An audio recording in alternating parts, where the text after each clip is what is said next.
আপনাদের আলোক উদ্ভাসিত মহান মঞ্চে দূরদর্শন খ্যাত চিকিৎসকীয় দুর্যোধন মাতুর তৃতীয় ছৌ নৃত্য নাট্য।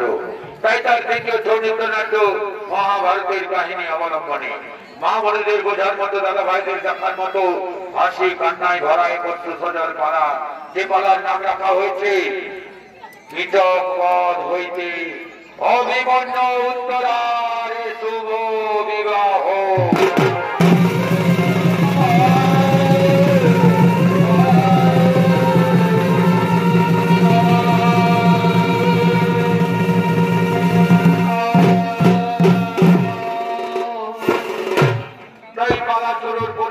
সম্বন্ধে কয়েকটি কথা আপনাদের সামনে উত্থাপন করি।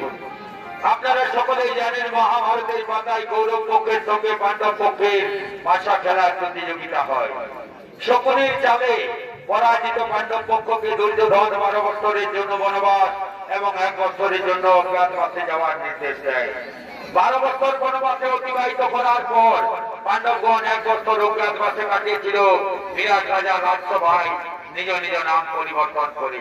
যেমন যুধিষ্ঠির কঙ্কভট নাম ধারণ করেছিল, বল্লভ নাম ধারণ করেছিল ভীমসেন, বৃহন্নলা নাম ধারণ করেছিল অর্জুন এবং রথিক ও দন্তপাল নাম ধারণ করেছিল নকুল ও সহদেব।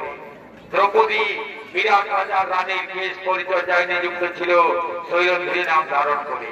সেই 1 বছরের কাহিনী আপনাদের আলোক উদ্ভাসিত মহান মঞ্চে আমরা ছৌ নৃত্যের মাধ্যমে তুলে ধরছি। তাই শুরু করতে চলেছি স্বর্গীয় উস্তাদ দুর্যোধন মাহাতো রচিত নির্দেশিত, দিলীপ মাহাতো পরিচালিত বীণাপাণি ছৌ নৃত্য বিকাশ কেন্দ্রের সমস্ত ছৌ শিল্পী দ্বারা পরিবেশিত মহাভারতের কাহিনী ভীম হস্তে কীচক বধ হইতে অভিমন্যু উত্তরার শুভ বিবাহ।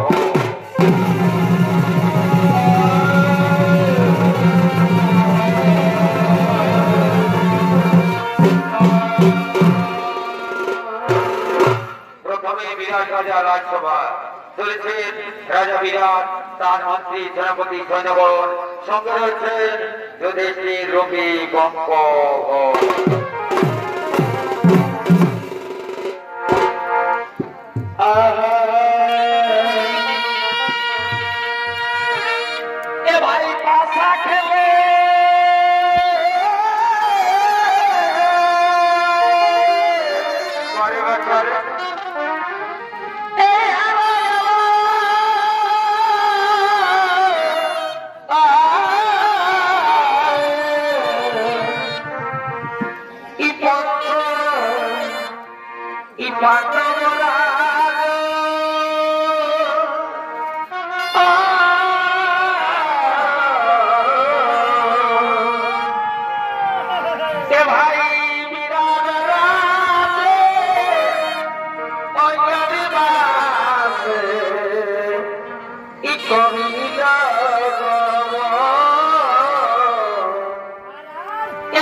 সেনাপতি সৈন্যগণের সঙ্গে রয়েছেন যুধিষ্ঠির, রবি, কঙ্ক। তারা নিজ রাজসভার দিকে করেছেন আগমন।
কোথাও কোনো শান্তির বার্তা নেই তো, কোথাও কোনো দুঃখের সংবাদ নেই তো, সমস্ত প্রজা নিজ নিজ বাসভবনে আনন্দের সঙ্গে বিরাজমান করছে তো। হ্যাঁ মহারাজ, হ্যাঁ মহারাজ, আমরা সমস্ত রাজ্য পরিভ্রমণ করে এসেছি মহারাজ। আমাদের রাজ্যের সমস্ত প্রজা কুশলেই রয়েছে মহারাজ। কোথাও কোনো অশান্তির বার্তা নেই মহারাজ, কোথাও কোনো দুঃখের সংবাদ নেই মহারাজ। আমাদের রাজ্যের সমস্ত প্রজা নিজ নিজ বাসভবনে আনন্দের সঙ্গে বিরাজমান করছে মহারাজ।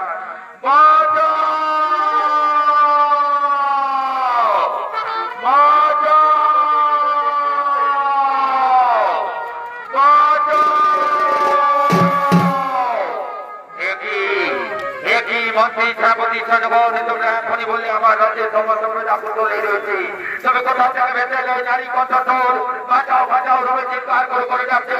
কে সেই নারী, কিংবা বিপদে পড়েছে সেই নারী? আমি যাবো সেই নারীর কাছে, দেখো তার বিপদের কথা।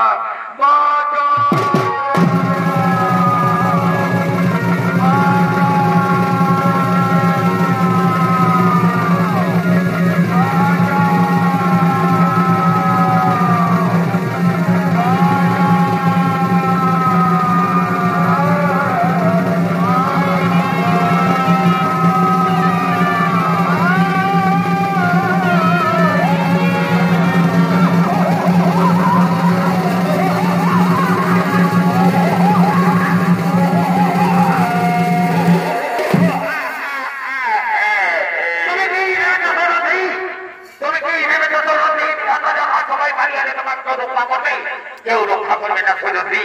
এই বিরাট রাজা আমার সবাই কৃতকের দিকে আঙুল তোলার মতো কোনো যোদ্ধা নেই সৈরন্দ্রী। এই বিরাট রাজা আমার সবাই কৃতকের দিকে আঙুল তোলার মতো কোনো যোদ্ধা নেই। মহারাজ, আপনি তো নিজ চোখে দেখলেন মহারাজ, কৃতক কিভাবে আমাকে অপমানিত কলঙ্কিত করার চেষ্টা করেছে মহারাজ। এই অপমানের জন্য কৃতককে আপনি দণ্ড দিন মহারাজ, এই অপমানের জন্য কৃতককে আপনি দণ্ড দিন। শোনো শোনো সৈরন্দ্রী, কৃতকের এই ভুলের জন্য কৃতককে তুমি ক্ষমা করে দাও সৈরন্দ্রী। ক্ষমাই হলো জীবনের মূল কর্ম, ক্ষমাই হলো জীবনের মূল কর্ম। কৃতককে তুমি ক্ষমা করে দাও সৈরন্দ্রী। না, কৃতককে আমি কিছুতেই ক্ষমা করতে পারবো না। কৃতক যেভাবে আমাকে অপমানিত কলঙ্কিত করার চেষ্টা করেছে, তাকে আমি কিছুতেই ক্ষমা করতে পারবো না। আমারও পঞ্চকান্দর গোস্বামী রয়েছে, এই অপমানের প্রতিশোধ আমি অবশ্যই নেব। এই অপমানের প্রতিশোধ আমি অবশ্যই নেব। অপমানের প্রতিশোধ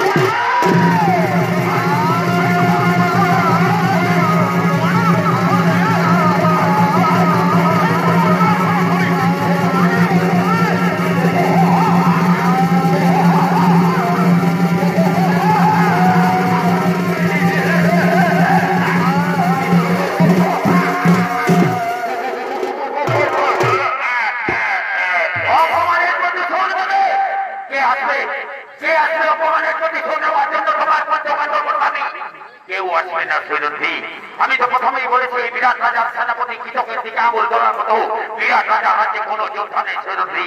এই বিরাট রাজার সেনাপতি কৃতকের দিকে আঙুল তোলার মতো কোনো যোদ্ধা নেই।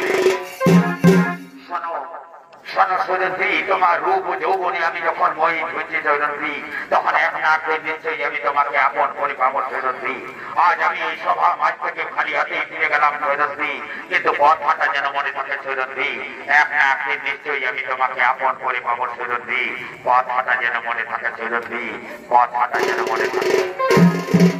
মহারাজ, এখনো কি আপনি চুপ করে থাকবেন মহারাজ? আপনার চোখের সামনে একজন অবলা নারীকে এভাবে অপমানিত কলঙ্কিত হতে হচ্ছে মহারাজ। প্রজা হল রাজার কাছে পুত্র সম, প্রজার সুখে দুঃখে বিপদে আপদে রাজার সাহায্যের হাত বাড়িয়ে দেয়। আমি আপনার রাজ্যের একজন প্রজা সম মহারাজ। আমার বিপদের দিনে আপনি যদি এগিয়ে না আসেন, আমি কোথায় যাব? তার কাছে গিয়ে বলবো আমার বিপদের কথা। বুঝতে পেরেছি মহারাজ, আপনি যখন আমার দিক থেকে মুখ ফিরিয়ে নিয়েছেন, তখন আমি বুঝতে পেরেছি আপনিও ধৃতরাষ্ট্রের মতো স্নেহ বসে অন্ধ হয়ে রয়েছেন মহারাজ। তাই তো কৃতককে দণ্ড দেওয়ার মতো ক্ষমতা আপনার নেই মহারাজ। আপনি যখন কৃষককে দণ্ড দিলেন না মহারাজ, তখন আমার পঞ্চ গান্ধর্ব স্বামী রয়েছে মহারাজ। তাই তো আজ আমি এই সভা আমাদের প্রতিজ্ঞা করে যাচ্ছি মহারাজ। চাকরি থাকো মহাদেব, চাকরি থাকো 33 কোটি দেবতা, চাকরি থাকো 14 সূর্য। আজ আমি এই সভা আমাদের প্রতিজ্ঞা করে যাচ্ছি মহারাজ। আগামীকালে সূর্য উদয় হয় কৃষক থাকবে, নতুবা আমি দেখবো মহারাজ। আগামীকালে সূর্য উদয় হয় কৃষক থাকবে, নতুবা আমি দেখবো মহারাজ।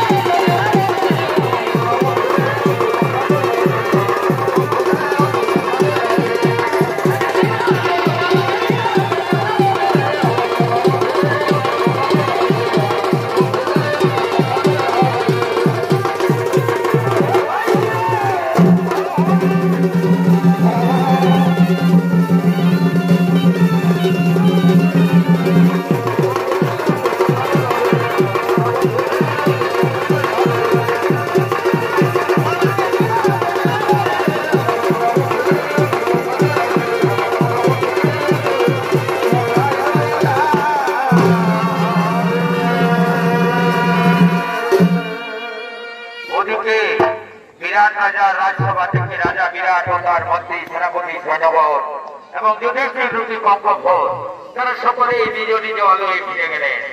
আলোদিকে বিরাট রাজার রাজসভায় দ্রৌপদীর উপর কৃষকের নির্যাতনের জন্য পঞ্চ পাণ্ডব আজকে তারা বিরাট রাজার রাজ্যে গোপনে তারা মিলিত হচ্ছেন রন্ধনশালায়।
आशीर्वाद करी भाईसो आशीर्वाद करी भाईसो তোমরা সকলেই আয়ুষ্মান ভব বলো বলো দাদা কিবা হেতু আজকে আমরা এই রান্নাঘরে মিলিত হয়েছি? বলো দাদা এই রন্ধনশালায় আজকে আমরা কিবা হেতু পঞ্চ ভাই মিলিত হয়েছি?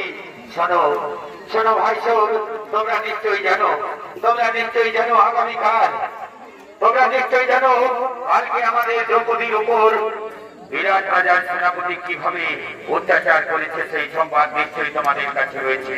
কিন্তু আমি তোমাদেরকে সতর্ক করে দিতে চাই, আমাদের অজ্ঞাতবাস চলাকালীন কেউ তোমরা কীটকের সাথে কোনো রূপ খারাপ আচরণ করবে না, যাতে আমাদের কাছে কোনো সন্দেহ প্রকাশ হয়, আমাদের অজ্ঞাতবাস পূর্ণ হোক।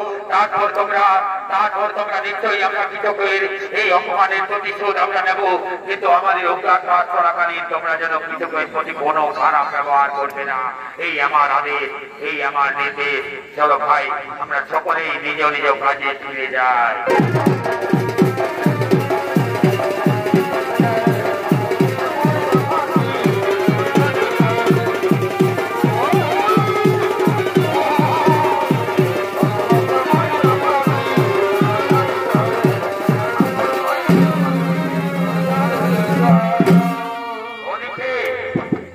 পঞ্চপাণ্ডব একত্রিত মিলিত হয়েছিলেন রন্ধনশালায়। সমস্ত পাণ্ডব তারা নিজ নিজ কাজে ফিরে গেলেন। আর এদিকে রন্ধনশালায় রয়েছেন ভীমসেন, ওদিকে ছুটে আসছেন সৈরন্ধ্রী রন্ধনশালার দিকে।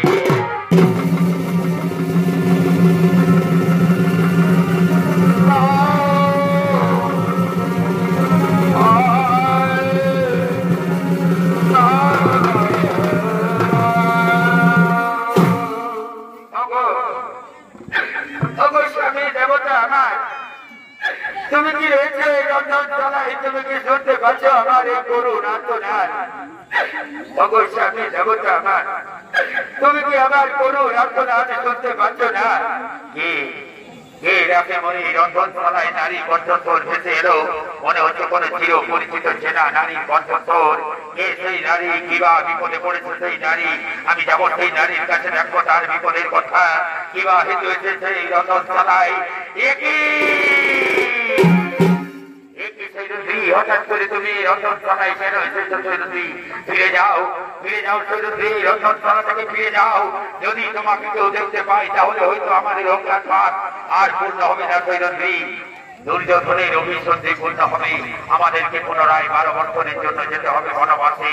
ফিরে যাও সৈরন্ধ্রী। না গোস্বামী দেবতা আমার, আমি যে ফিরে যেতে আসিনি, আমি যে এসেছি আমার অপমানের কথা জানাতে। তুমি কি জানো না কৃষক কিভাবে আমাকে অপমানিত কলঙ্কিত করার চেষ্টা করেছে? এই অপমানের জন্য কৃষককে কি তুমি ধৈর্য দেবে না? আমি সব জানি সৈরন্ধ্রী, কালকেই আমি সবার মাঝে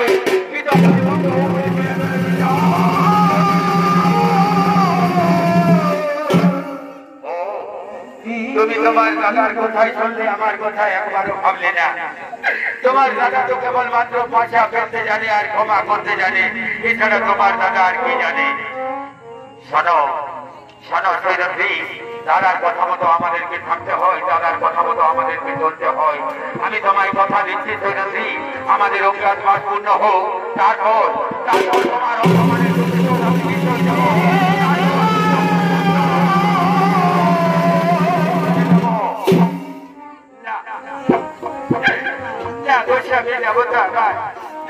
যতদিন যে আমি অপেক্ষা করতে পারবো না, আমি যে প্রতিজ্ঞা করেছি আগামীকালের সূর্য উদয় হয় কৃষক দেখবে, ততু আমি দেখবো। এ তুমি কি করেছো সৈরন্ধ্রী? তোমার এই প্রতিজ্ঞা যে আমি কিছুতেই পূর্ণ করতে পারবো না সৈরন্ধ্রী, তোমার এই প্রতিজ্ঞা যে আমি কিছুতেই পূর্ণ করতে পারবো না।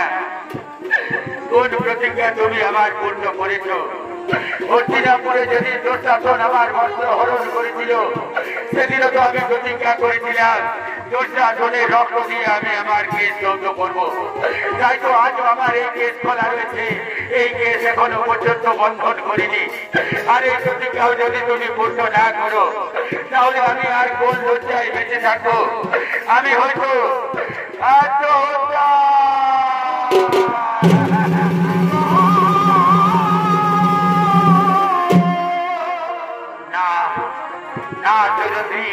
আত্মহত্যার কথা তুমি তুমি মুখে আসবে না সৈরথী, আত্মহত্যা মহাপাপ সৈরথী, আত্মহত্যা কাপুরুষের কর্ম সৈরথী, কাপুরুষের কর্ম তুমি করবে না সৈরথী।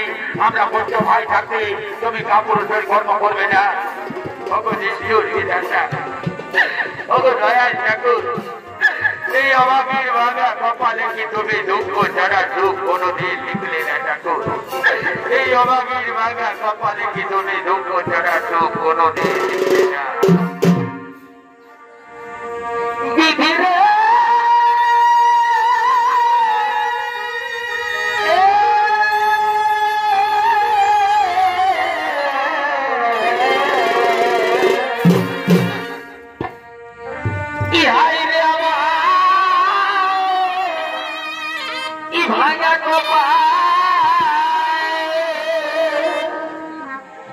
এই দুঃখ সর্বদা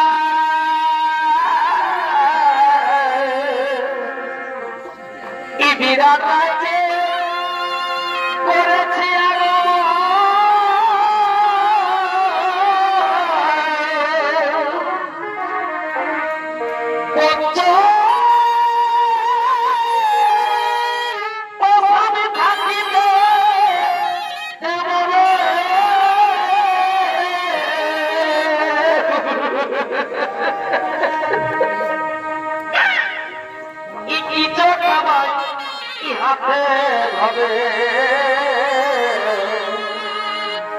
রাজ্য সভায়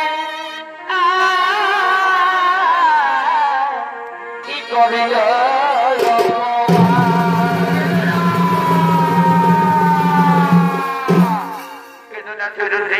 এভাবে তোমার চোখের জল দেখলে আমি যে কিছুতেই স্থির থাকতে পারবো না সৈরথী।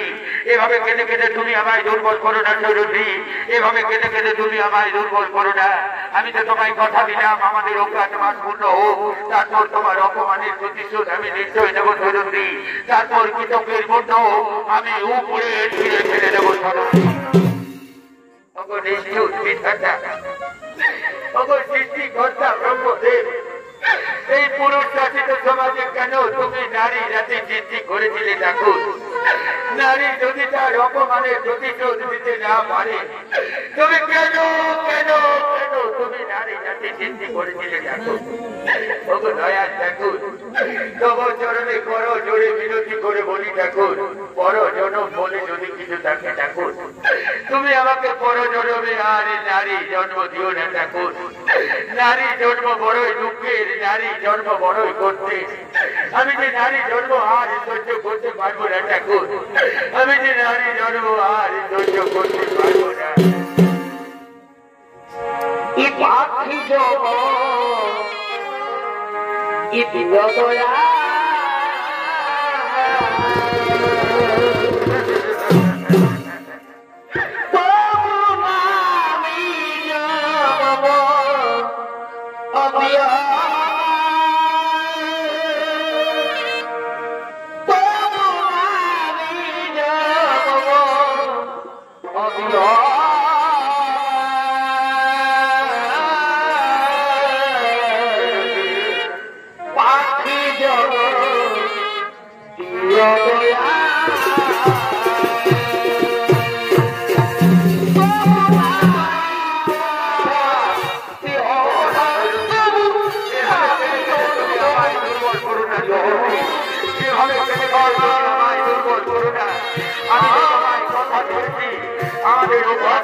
আমাদের তুমি তোমার চোখে জল মুছে অন্ত করে তুমি ফিরে যাও।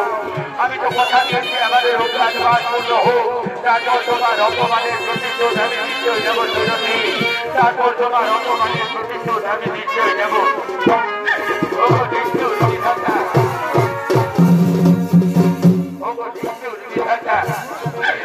দয়াল ঠাকুর, তোমার চরণে কিবা পাপে পাপি কিবা দোষে দোষী আমি ঠাকুর, কোন জনমের প্রতিশোধ তুমি আমায় নিচ্ছ ঠাকুর, কোন জনমের প্রতিশোধ তুমি আমায় নিচ্ছ?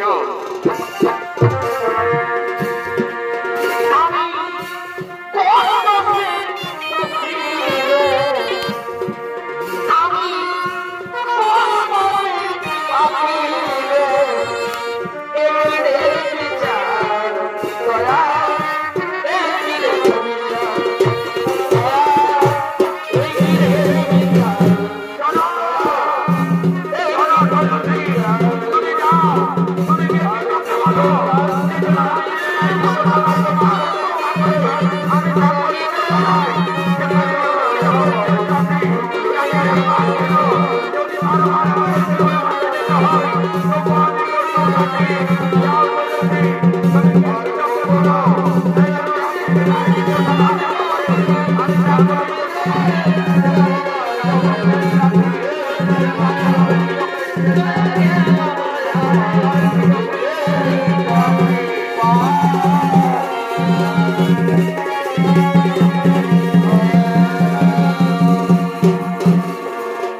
ওদিকে ভীমসেনের কথা মতো শৈলদ্রীকে কৃষককে সংবাদ দেয় রাত্রিবেলায় নৃত্যশালায় গোপনে তারা দুজনে মিলিত হবে।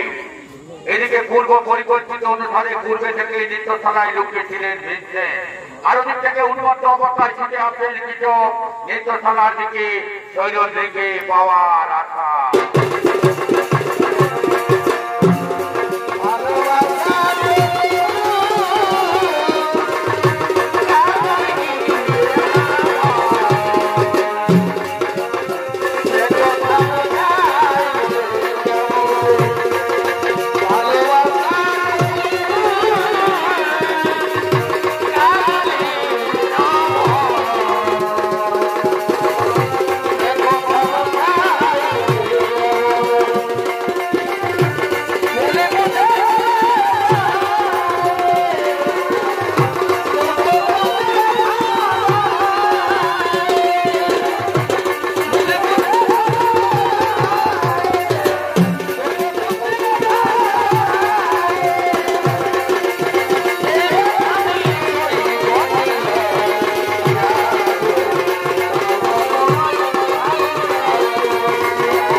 কোথায় রয়েছে শৈলদ্রী? তুমি তো আমায় কথা দিয়েছিলে নৃত্যশালায় আজকে রাত্রিবেলা আমরা দুজনে মিলিত হব। পঞ্চ গান্ধর্ব স্বামী হয়ে তুমি আমার সঙ্গে মিলিত হতে পারছিলে না, কিন্তু তোমার দূর থেকে কণ্ঠস্বর শেষে আছে আমার কর্ণকুহরী, কিন্তু আমি তো তোমাকে নৃত্যশালায় দেখতে পাচ্ছি না শৈলদ্রী।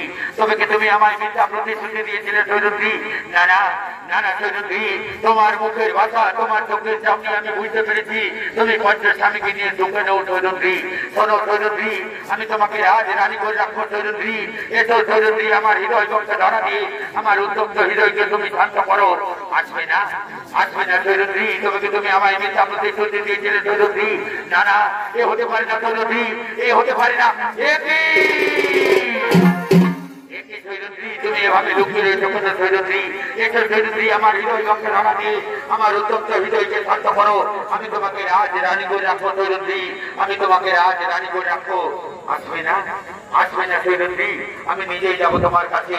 আমি আসছি শৈলদ্রী।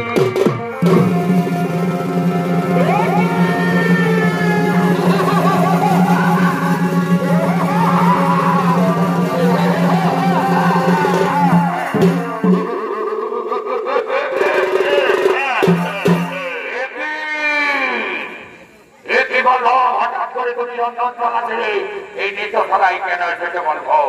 এই নৃত্যশালায় তো গৃহনারা থাকার কথা, সেখানে গৃহনারা উত্তরাকে নৃত্য শিক্ষা দেয়, তবে তুমি কেন এসেছো বলবো? এখনো কি তুমি আমাকে চিনতে পারলে না? কি এখনো কি তুমি আমাকে চিনতে পারলে না? আমি কি?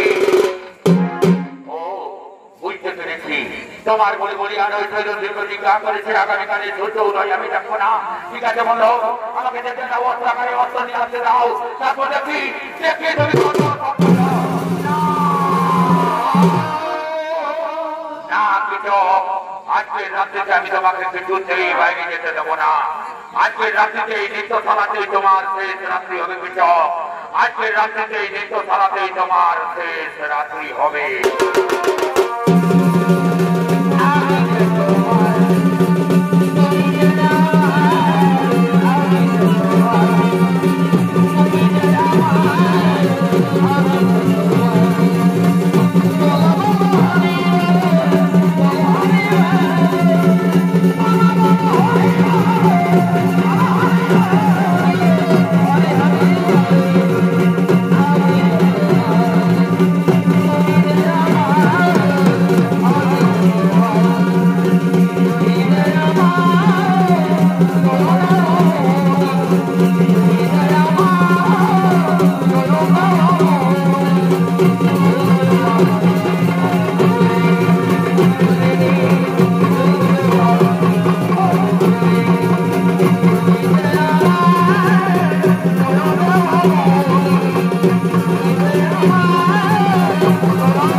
এখনো কি তুমি জীবিত রয়েছো কৃষক?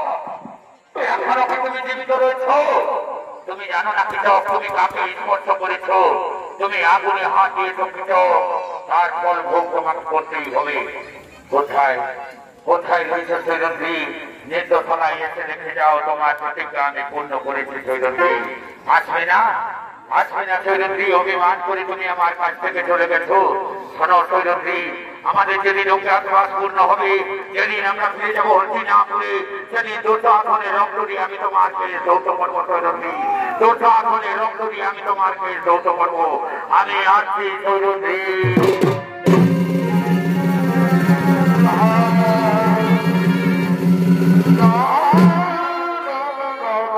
এদিকে বিরাট রাজার সেনাপতি কৃষক হয়েছে নিহত।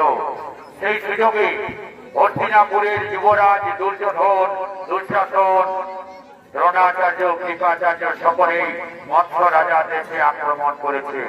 কিন্তু বৃহন্নগারূপী অর্জুনের কাছে তারা সকলেই পরাজিত হয়ে আবার পুনরায় পালিয়ে চলে গেছে হস্তিনাপুরে। এদিকে 1 বছর পূর্ণ করেছে পঞ্চপাণ্ডব তাদের অজ্ঞাতবাস। বিরাট রাজার অনুমতিতে আজকে অভিমন্যুর সঙ্গে, অর্জুন পুত্র অভিমন্যুর সঙ্গে তাদের শুভ বিবাহের পরিণয়ের দিন। তাই ওদিক থেকে উত্তর আসছেন বিবাহের অনুষ্ঠানের দিকে।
দুর্যোধন মাহাতো সিভিক ভ্যালেন্টি আর বিজয় প্রোডাকশন।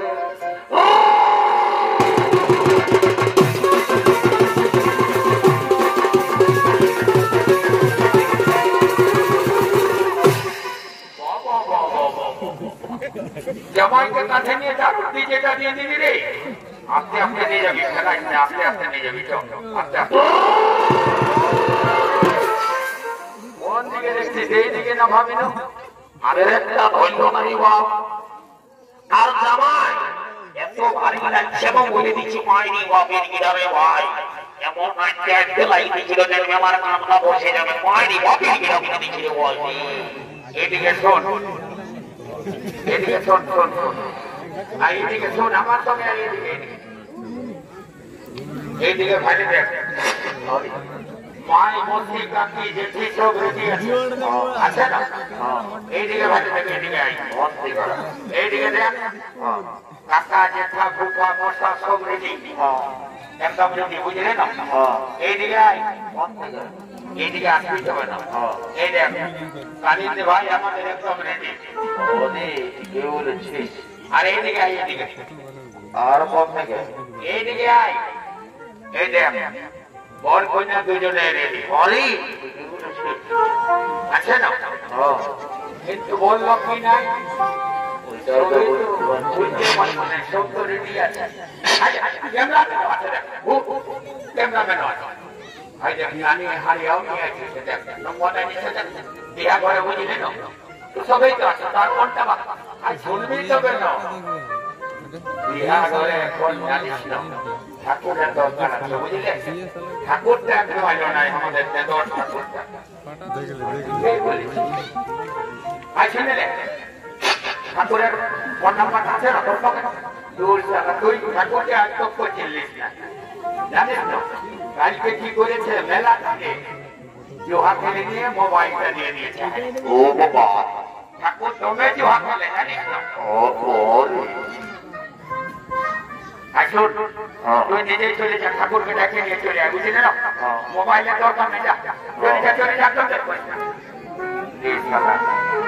ফের করছো যে মাথাটা আরো কোন চলে আইল যাদের করছে ওর মাথাটা চোখ করে থাকি না জলদি করে ঠাকুরটাকে ঠাকুর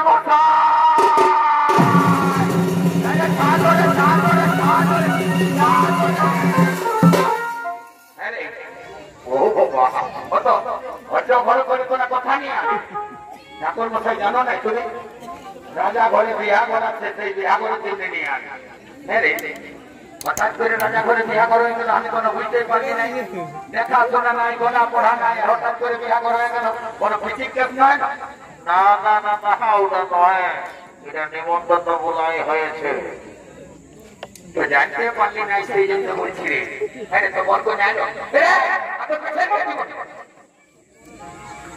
আচ্ছা বলবো আসতে ধরছি না বসে মোবাইল বোকাটা কি না ঠাকুর কোথায় দেখতে ছিল একটু বোকাটা কি আছে চলো বাবা চলো জলদি করে বিহারটা খাই দিবে চলো ও বাবা বিয়া করতে হবে কি বিয়া করতে যখন আসেছি তখন বিয়া করা হবে কি দাদা এদিকে বিয়া করাতে হতে আমরা ওদিকে 2 গ্লাস খাবার তো বুঝলি দেখো ওদিকে নডিয়ার মাথা করে মুড়িটা এসেছে কেমন কি নিয়ে এসেছে 2 গ্লাস ধরা হচ্ছে ঘরের লোকে জানবে কি নাই 2 লোকে কামড় বলার কিছু নাই কেউ ওর কোন দিকে একটা মাথা রাখছে যে ধরছি যেই বাক্স কাটছে আর কোনো কাজেই হচ্ছে না তো কি বাবা 1 গ্লাস করে আমরা ধরাই বাবা আর দেরি করবো না বুঝলি জলদি করে খাইলে বুঝলি না ঠাকুর মশাই এসেছে বুঝলেন না জলদি করে বিয়াটা পাঠিয়ে দেবো বুঝলেন ও ঠিক আছে মা কালী অনেক দিনে পর দেখা পালি মা সরফল্লা মানে আমার পেটে চলে আয় মা দেরি করবো না বাবা এই সুযোগে 2 গ্লাস খাই দিব বাবা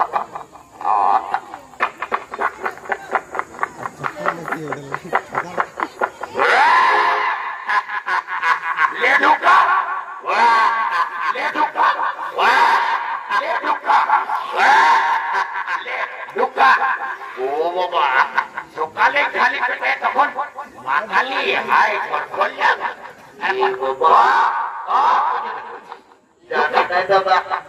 জানি নাই দাদা নডিয়া এরকম তৈরি হয়েছে ময়ূরদিকে গ্রামে গঞ্জেও হয় তাহলে টাউনও এরকম হচ্ছে বাবা আর খাবো নাই দাদা খাবো নাই টেমপ্লেট মুখ টেমপ্লেট এইদিকে কিন্তু বিনয় দাদারা আসেছে এরাই খাবে বুঝবে আমরা তৈরি করবো না বাবা বিয়া ঘটনা আমি ভাবতেছি বুদ্ধিমতি ছেলা বলছে ইলেকট্রিকটাকে দেওয়া নিয়ে নিতে ছুঁয়ে এনো কি আছে না তাই ভাই অসুবিধা হবে ঘরের লোককে আমাদেরকে থাকতে দেবে নাই ভাই উঠি ভাই ভালোভাবে উঠবাবু একটু কোশিশ কর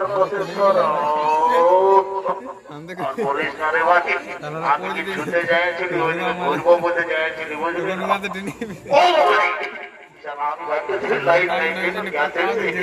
ওইদিকে যাইস নাই বাবা ওইদিকে যাইস নি কারণ মনে হয় ছিড়া ছিড়ি আছে এদিকে চল আর দেরি করিস নাই বাবা ঠাকুর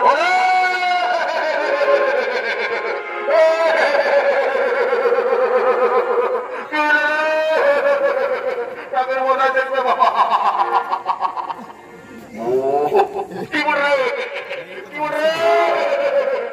ও বাবা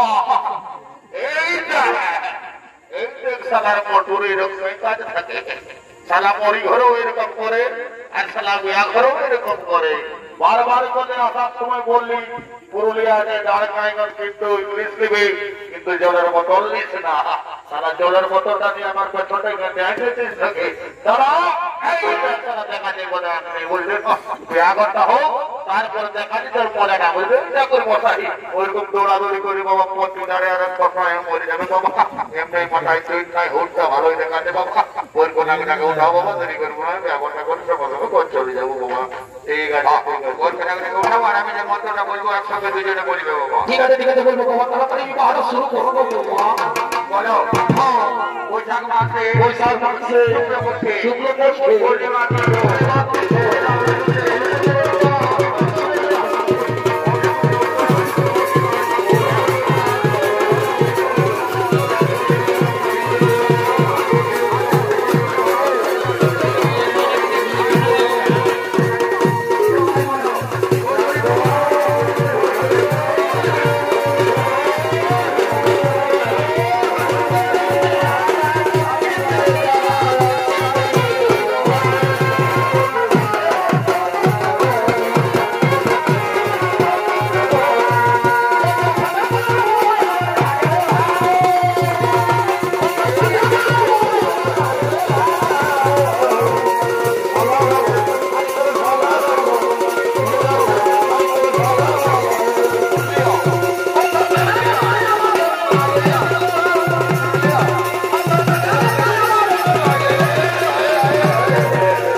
তুই নিজে নাচছিস তো নাচছিস এই নথি দেখ বয়স হয়েছে আপনি বেলাস হয়েছে ওইরকম নিজে দিস না বাবা, বুঝলি তো সজাগ করবাতে যেতে হবে, তৈরি করা চলবে।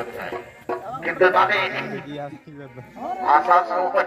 আসার পরে কমিটিরা ডাকে গেল আর তোমার একটা অসুবিধা হয়েছিল আমরা যে বুঝতে পারতেছি আর কি বলবো রে আসা মাত্র কমিটিরা ওই দিকের ঘর বাটে নিয়ে গেল বুঝলি না।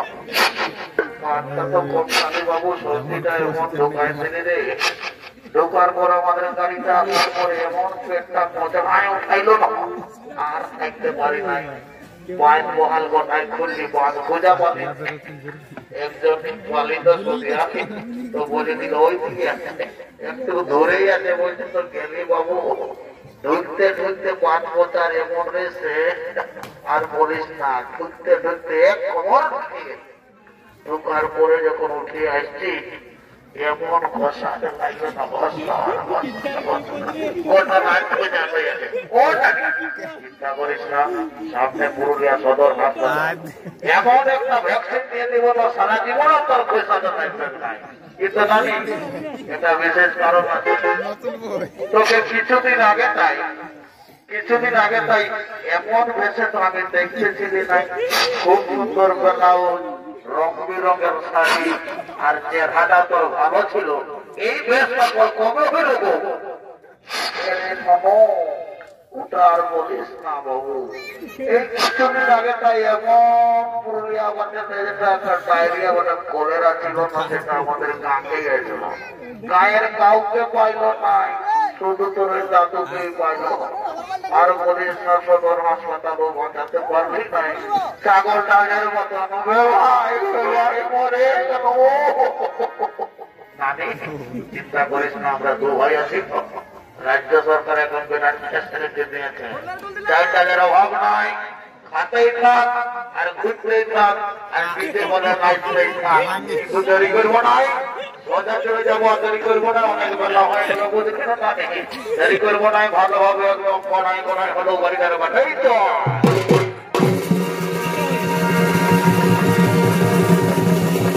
ভালোবাসাই হবে